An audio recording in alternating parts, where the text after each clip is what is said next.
All right, that is Prime Minister Justin Trudeau walking out of Ottawa Airport, getting ready to board his plane on his way to Washington for that momentous NATO summit. It marks the 75th anniversary of the military alliance. Trudeau is expected to get some tough talk over Canada not meeting its defense spending commitments. And Evan Dyer is traveling with the Prime Minister. He has more on this trip.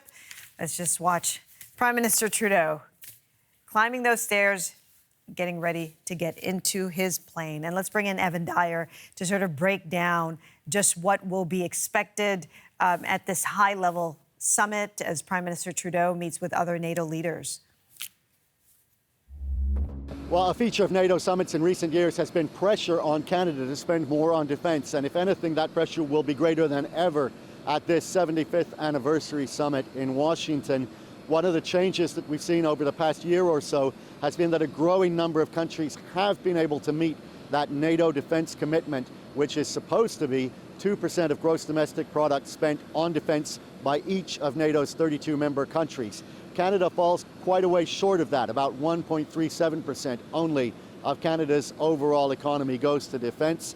That is set to increase quite a bit next year by 27%, but it will still fall short of that 2% magic number and is forecasted to remain short of that number all the way to 2030, where it will still only be at 1.76% according to projections of the Canadian government. That is increasingly an issue for Canada, where a minority of countries now find themselves in a position of being unable to say that they either have met 2% or have a concrete plan to do so. And Canada is really the only big NATO member that has not been able to make such a commitment. And at the same time, we've seen other countries pushing for the threshold to go even higher. Britain, for example, suggesting that it should go to 2.5%. And some countries in Eastern Europe floating even larger numbers.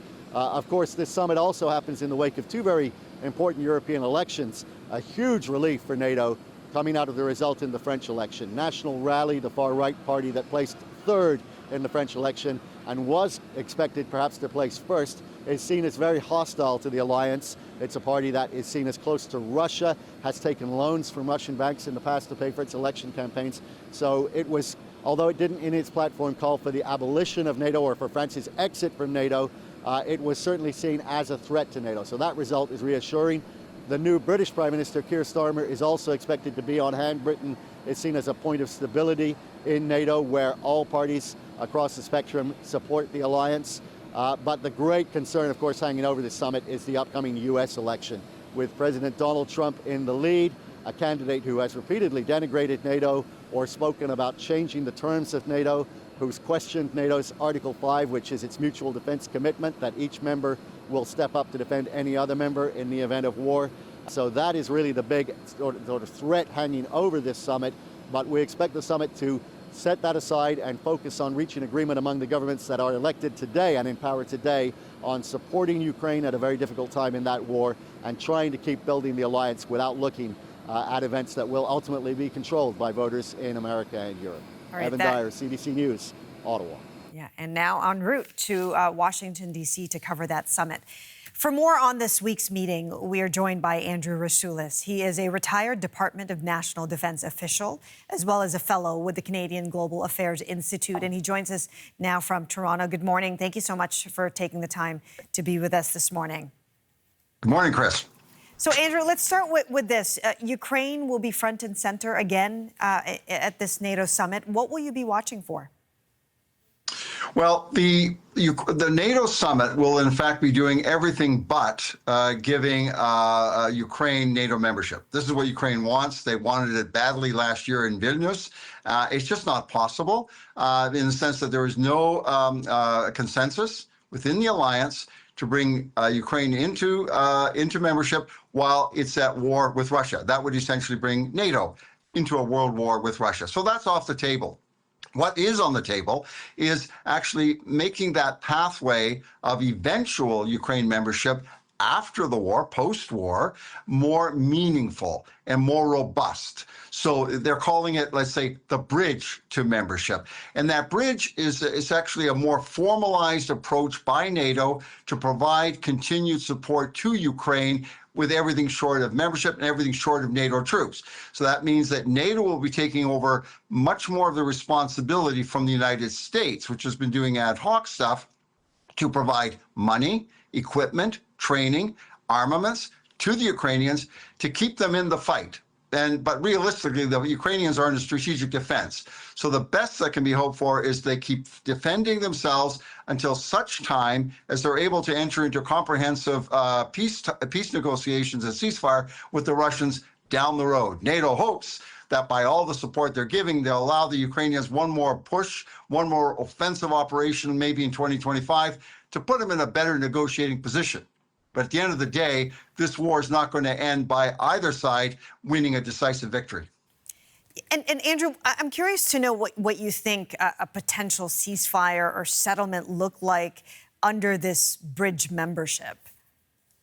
So at the end of the day, if you accept the fact, the postulation, if you will, that the Ukrainians will not regain the 91 borders through military force, and Russians are not going to take over Ukraine and have a regime change, it means at the end of the day, there would be a sort of a concept of a ceasefire, but parties sitting down for a comprehensive settlement. On the one hand, the Russians will demand territorial or de facto, not de jure, de facto recognition of the territories that they currently occupy, 20% of Ukraine. The 80% of Ukraine that's not occupied will then negotiate, and the Russians will have to confirm this, a relationship with NATO and the European Union, which could theoretically include membership in both of those organizations. The Russians, of course, completely deny that option, but that's early days. But they haven't sat down yet. So there's a long road to negotiate, but that's the kind of substance.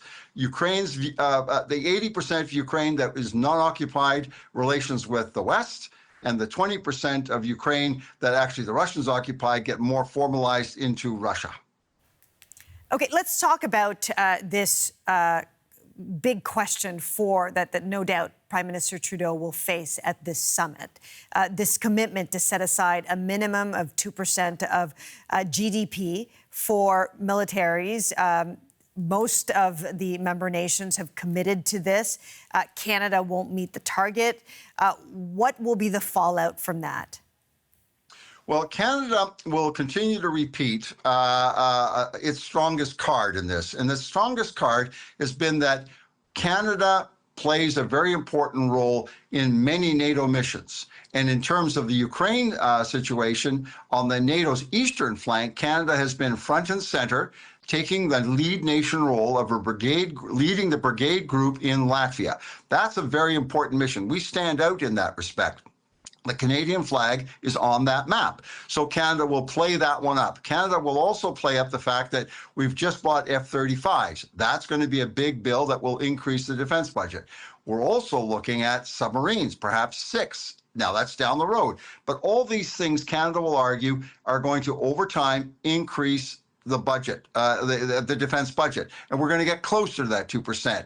And I think that, Canada, I think, says that it's quality, not the quantity so much that matters, although pressure is to get up the quality as well. And more of Canada is better, I guess they would argue. And the Canadian government will simply say they're doing their best they can. They will talk about the pathway. And I think they will argue that Canada will grow its economy. And by growing its economy, it will be able to spend more on defense, but also at the same time take care of domestic policy priorities, which they are currently doing.